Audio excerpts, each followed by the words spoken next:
अक्षय भाई, समय देने के लिए आपका बहुत आभार। और सवाल जो मेरे मन में है वो मैं आपसे पूछना चाहता हूँ गांधी जी को लेकर के, और चंपारण के मोतीहारी से जो गांधी जी ने आंदोलन किया उसका महत्व, क्योंकि वो बहुत साल पहले आंदोलन हुआ था, 104 साल करीब हो गए 1917 में, तो आज के समय में उसका रेलेवेंस क्या है और गांधी जी ही क्यों भारत देश के लिए और खेती किसानी के लिए?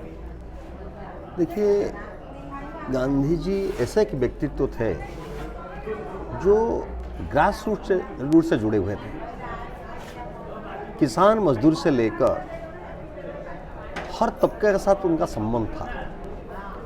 और चंपारण में जब भी ब्रिटिश का विरोध में पूरा देश में स्वतंत्रता संग्राम चल रहा था, उस समय गांधी जी जब भी चंपारण आए, उस समय एक ब्रिटिश गवर्नमेंट का एक कॉन्ट्रैक्ट फार्मिंग का सिस्टम था, जिसको पहला कॉन्ट्रैक्ट फार्मिंग बोल सकते हैं। 3 कठिया सिस्टम, नील खेती को लेकर 3 कठिया सिस्टम था। अगर एक आदमी के पास 20 बीघा जमीन है, उसमें 3 बीघा जरूर नील खेती करना पड़ेगा। ये जो सिस्टम था, और उसमें अच्छा जमीन, उपजाऊ जमीन में नील खेती करना पड़ता था। इस चीज को लेकर गांधी जी वहां गए और आवाज बुलंद किए उस कॉन्ट्रैक्ट फार्मिंग का विरोध में, उस साम्राज्यवाद का विरोध में।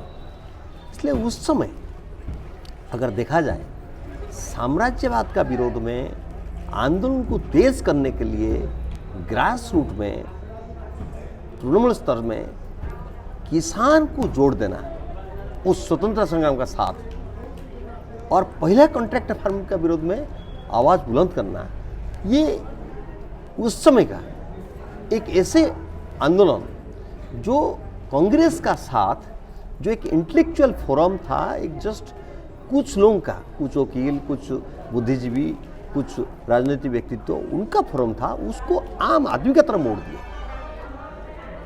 इसलिए चंपारण उस समय महत्वपूर्ण स्थान बन गया, महत्वपूर्ण आंदोलन बन गया। उसका बाद पूरा देश भर में किसान, मजदूर जुड़ने लगे उस आंदोलन में।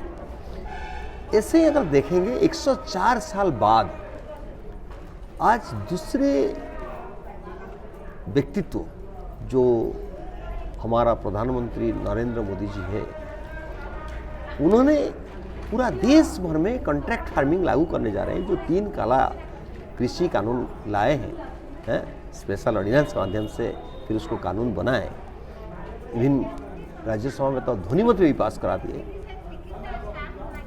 उस कानून पूरा देश भर में कॉन्ट्रैक्ट फार्मिंग के लिए लागू करने जा रहे हैं उस कानून का माध्यम से, जिसमें देश में किसानों से जमीन छीन जाएगा और किसान गुलाम का चक्रव्यूह में फंस जाएगा। एक समय गांधी जी आए थे चंपारण किसान को मुक्ति दिलाने के लिए,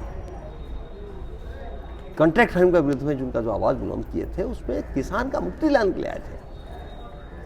और दूसरी अगर आज देखेंगे, किसान को गुलामी का चक्रव्यूह में फंसाने के लिए और किसान से जमीन छीनने के लिए पूरा देश भर में इस काम को करने के लिए, अंबानी अदानी से लेकर पूरा सारी कॉर्पोरेट सेक्टर को खेती देने के लिए प्रधानमंत्री मोदी जी खड़े हैं। इसलिए ये महत्वपूर्ण है।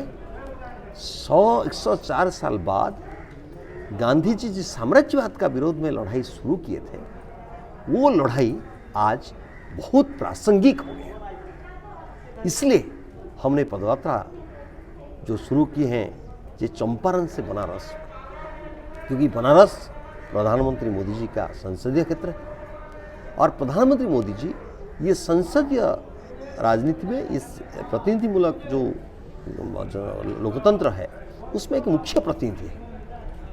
इसलिए गांधी जी का संदेश को लेकर हम प्रधानमंत्री मोदी जी को सुनाने के लिए जनता के माध्यम से लेकर जा रहे हैं, ये मुख्य बात है।